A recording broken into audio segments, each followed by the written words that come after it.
Guys, akhirnya rilis juga. Ini dia kamera yang paling ditunggu-tunggu dari DJI di 2026, yaitu DJI Pocket 4P. Jajan! Langsung aja yuk kita intip bareng-bareng. Hahaha, review kamera di Americano. Nggak nyangka banget ya guys ya. Ya, jadi berhubung aku content creator juga, tentunya tuh aku punya banyak minat buat kayak nyari tahu apa sih kamera-kamera yang bagus buat ngevlog gitu. Sebenarnya dari dulu si DJI Pocket itu, Pocket Series ya, sudah menarik perhatianku. Cuma jujur aja sampai sekarang belum kesampaian. Tapi yang kali ini akhirnya kesampaian juga. Jadi aku bersyukur banget nih, aku dikontak langsung sama DJI. Terima kasih banyak. Dan nggak cuma yang terbaru Pocket 4 doang, tapi ini Pocket 4P guys. Jadi wah luar biasa banget. Langsung aja yuk kalau gitu kita keluar dan cobain si kecil ini gimana sih. Let's go. Oke guys, sekarang kita udah di luar nih, langsung aja kita cobain. Tapi berhubung nih, aku kan bukan kamera expert atau gimana gitu, jadi aku akan keep it simple aja dan highlight kira-kira fitur-fitur apa aja yang aku suka dari apa yang udah aku cobain. Nah, kalau misalnya nyalainnya tinggal kayak gini, kita putar lensnya. Jajan. Perbedaan pertama yang bisa kita lihat nih, begitu dilihat, jajan, ada dua nih kameranya ya, ada dua lensnya. Jadi kalau misalnya biasanya di pocket-pocket yang lain sebelumnya itu cuma ada digital zoom aja dan lensanya cuma ada satu, tapi kalau misalnya ada dua, ini bisa 3 kali optical zoom. Jadi kalau misalnya dari yang 20 mili ini wide, habis itu kita bisa optical zoom ke yang ketiga itu ada berarti 60 mili ya. Itu tanpa ada pengurangan kualitas sama sekali. Dan kalau misalnya kita digital zoom itu bisa sampai 240 mili, berarti itu 12 kali digital zoom, dan itu semua kualitasnya oke banget. Terus juga nih, kita kan sebagai cewek-cewek creator nih ya, tentunya pengen gambarnya itu vibes-nya yang dreamy, cantik, sinematik gitu kan. Nah, itu pakai ini bisa banget guys. Jadi kalau misalnya kita pakai yang 3 kali optical zoom, ini dia kebetulan lensanya itu aperture-nya f1,8. Jadi kalau misalnya pakai 2 itu, terus belakangnya itu langsung jadi yang bokeh-bokeh, yang nge-blurry-blurry cantik gitu.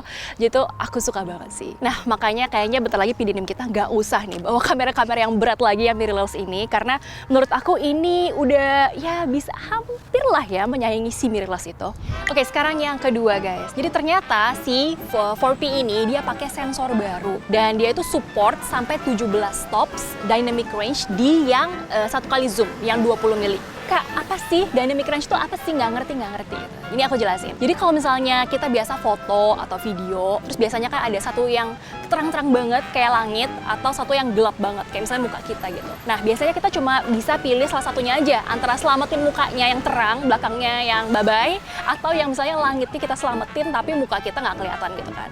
Nah, kalau misalnya 17 stops dynamic range itu berarti dia bisa nge-keep lebih banyak detail. Jadi dua-duanya bisa diselamatin. Langitnya juga, muka kitanya juga gitu guys. Jadi di 20 mili itu dia bisa selamatin dua-duanya. Ini sekarang aku lagi di dalam cafe dan biasanya kan antara ininya gelap banget atau belakangnya terang banget, tapi ini dua-duanya lumayan dapet, akunya juga terang, di luar juga kelihatan lumayan terang. Oh iya, ada kabar bagus juga nih buat teman-teman yang hobinya shoot pakai lock. Dia sekarang support yang baru. Ada namanya 10-bit D-Lock 2. Jadi katanya dia tuh juga support sampai 17 stops dynamic range. Jadi nanti pas diedit tentunya bakal lebih fleksibel dan semua detail-detail bakal bisa ketangkep dengan lebih jelas. Gimana kalau sekarang kita lihat aja langsung hasilnya?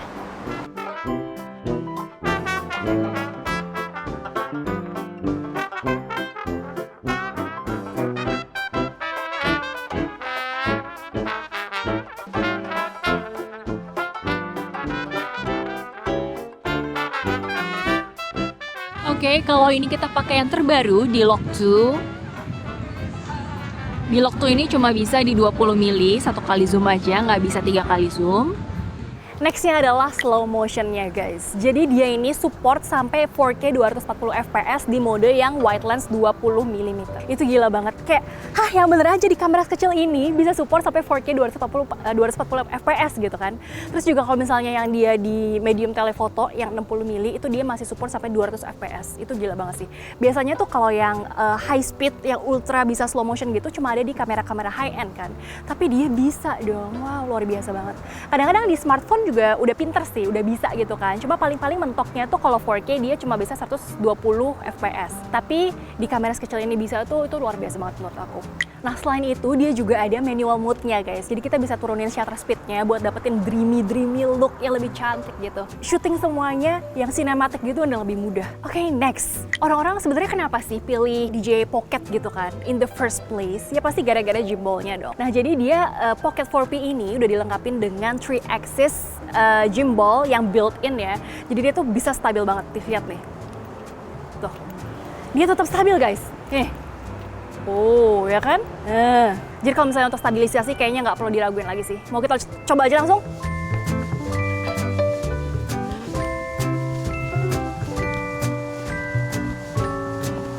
Wow!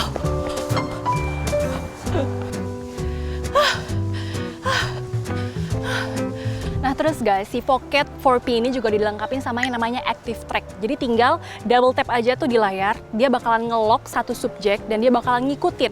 Jadi kalau misalnya goyang-goyang gini juga dia bakalan ngikutin objeknya ini. Menurut aku ini game changer banget sih, terutama buat orang-orang yang sering nge-vlog sendirian, ini ngebantu banget. Dan yang lebih gokilnya lagi, si Active Track ini bisa tetap jalan di 3 kali zoom, mau 12 kali zoom juga itu semuanya jalan. Dan dia juga nggak peduli focal length-nya berapa, tetap mau kejauhan sana, kalau misalnya di lock juga dia bisa tetap jalan. Bahkan kalau misalnya ada orang yang lewatin kita gitu ya, atau misalnya kita ngumpet di mana gitu, terus keluar lagi dia bakal tetap ngikutin active track-nya. Jadi ini game changer. Jadi ini luar biasa banget sih. Dan juga si active track ini nggak cuma buat orang aja, jadi dia biasa buat misalnya benda bergerak, vehicles gitu, mobil, ataupun binatang, ataupun benda pun, sekalipun benda itu juga bisa diikutin sama dia. Dan selanjutnya, ini jujur adalah salah satu feature yang menurut aku paling berguna banget dan paling kepake buat aku, yaitu ada Beautify Mode, di mana kita bisa ada skin smoothing feature-nya. Ini luar biasanya banget adalah dia udah built-in di dalam si 4P-nya ini. Terus juga kalau misalnya kita pakai dari Beautify Mode-nya itu, kita bisa adjust kayak skin tone-nya dan lain-lain sebagainya. Tapi kalau misalnya kita pakai Mimo app, itu kita bisa atur lebih lagi maunya kayak gimana. Bisa dibikin slim, bisa matanya lebih gede, pokoknya luar biasa banget deh. Kayaknya kalau kayak gini sih aku udah nggak perlu lagi ke clean kecantikan ya. Dan terakhir banget nih aku mau highlight item-item yang aku dapetin di package kombonya. Jadi sebenarnya sama kayak yang kemarin terakhir Pocket 4 biasa, itu di sini ada tempat buat menaruh sesuatu. Apa itu? Ini buat dedicated light-nya teman-teman. Jadi meskipun di kondisi yang gelap sekalipun kayak malam-malam atau misalnya di daerah sekitar nggak ada lampu, ini kita terbantu banget pakai ini, jadi lebih terang. Dan ia juga bisa dilihat sendiri, sudutnya bisa diatur ya. Udah gitu kalau misalnya di sini lihat ada 2 tombol, kita bisa atur brightness-nya sama temperatur suhunya. Jadi mau yang putih atau mau yang agak kuning atau yang sekalian kuning. Dan ada satu hal baru lagi nih yang ditambahin baru banget di 4P ini. Sebelumnya belum pernah ada, yaitu jajan ada remote controller. Jadi kita bisa atur wirelessly dari jauh. Apalagi buat kita yang sendirian syutingnya tuh ya. Ini ngebantu banget. Kalau sebelumnya kan cuma ada feature yang gesture itu ya, misalnya kayak V itu langsung ke rekam atau gimana. Cuma kalau yang ini kita bisa atur semuanya, kayak arahnya atas bawahnya juga, zoomnya juga, bisa semuanya dari sini. Jadi kanan, bawah, atas, zoom out. Next, kita langsung masuk aja ke sub features-nya. Ini juga ada salah satu yang aku suka banget, yaitu sekarang dia juga bisa foto dengan kualitas yang oke banget. Jadi di 4P ini dia bisa maksimalnya sampai 37 megapiksel. Itu luar biasa banget loh. Jadi kualitasnya oke dan kita bisa lihat sendiri nih, nanti ada footage-nya.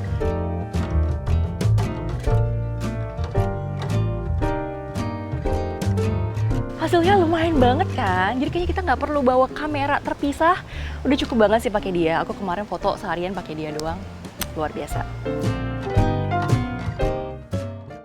Dan ada juga teman-teman, ini yang baru banget juga, sekarang dia bisa live foto yang biasanya identik banget sama iPhone kan. Tapi sekarang dia juga bisa, jadi kalau misalnya kita pilih live photo mode itu, jadi dia 1,5 detik sebelum dan sesudahnya dia bakal record 4K video. Jadi wah, sebagai pengguna live photos di iPhone, aku sih happy banget dengan feature ini. Jadi teman-teman juga kalau misalnya suka pakai live photos, pasti suka banget sama fitur yang satu ini. Next yang kedua, di dalamnya dia ini, di 4P udah ada built-in storage-nya 103 GB. Jadi buat buat orang-orang seperti aku yang juga suka pelupa ya bawa memory card atau yang suka malesan gitu kan, mager, ini membantu banget sih jujur. Apalagi kalau misalnya teman-teman yang baru beli kayak apa gue harus langsung beli memory card ya gitu, lagi pikir-pikir dulu, dia di dalamnya udah ada. Jadi ini oke banget. Terus juga file transfernya jadi cepet banget. Mantap. Yang ketiga, baterainya nih. Jadi 4P ini sudah dilengkapi dengan baterai 1545 mAh, yang mana itu bisa kalau buat syuting 1080 dan 24 fps, itu dia bisa tahan sampai 210 menit. Wah, luar biasa banget. Terus kalau misalnya dia baterainya sampai habis pun, sampai 0 gitu ya, kita bisa fast charging, bisa dalam 18 menit itu bisa keisi sampai 80%. Jadi kayaknya kalau misalnya mau syuting seharian pun, kita nggak ada terlalu banyak interruption gitu ya. Dan last but not least, ini satu lagi adalah low light mode-nya. Jadi ini teman-teman bisa lihat nih ya di footage ini, walaupun malam-malam juga dengan low light mode dia bisa nangkep semua detail-detail dengan luar biasa bagus ya. Tapi ada sedikit kekurangannya, yaitu si low light mode ini cuma bisa digunain di 1 kali sama 3 kali optical zoom-nya aja. Jadi kalau misalnya teman-teman mau digital zoom nih, yang sampai 12 kali pakai low light mode, sayang sekali belum bisa. Oke, tadi kita udah keliling-keliling dan cobain langsung gimana sih si Pocket 4P ini. Tentunya banyak banget kelebihannya kan, kayak yang udah kita lihat tadi, tapi tentunya dia juga ada kekurangannya guys. Sebenarnya ini juga not a big deal, cuma ada kerasa aja, yaitu charging dari mic sama monitornya ini, remote controlnya. Karena dia tuh kayak ada charging portnya tersendiri gitu, terpisah-pisah, jadi kalau misalnya pas nge-charge agak kerjaan dikit gitu. Oke, jadi kira-kira itu tadi dia pengalaman aku pakai DJI Osmo Pocket 4P. Secara overall menurut aku nih oke banget sih. Kayaknya dia udah jadi kayak ultimate versionnya dari pocket camera yang bisa kita minta gitu ya. Kayak semuanya udah ada. Tadi apa aja tambahannya? Ada remote control, 17 stop, dynamic range, terus ada optical zoom juga, terus ditambah ada lightingnya juga. Kayak apalagi yang bisa ditambahin ya, apalagi yang bisa di-improve gitu kan. Menurut aku kayaknya dia bakal jadi populer banget sih. Habis aku upload ini mungkin langsung teman-teman banyak yang tertarik ingin membeli. Ya, jadi kira-kira kayak gitu. Doain aja semoga aku bisa lebih rajin ngevlog setelah punya 4P ini teman-teman. Tungguin ya video aku selanjutnya. Oke, kalau gitu that's a wrap. Sampai sini aja. Thank you banget udah nonton. Annyeong!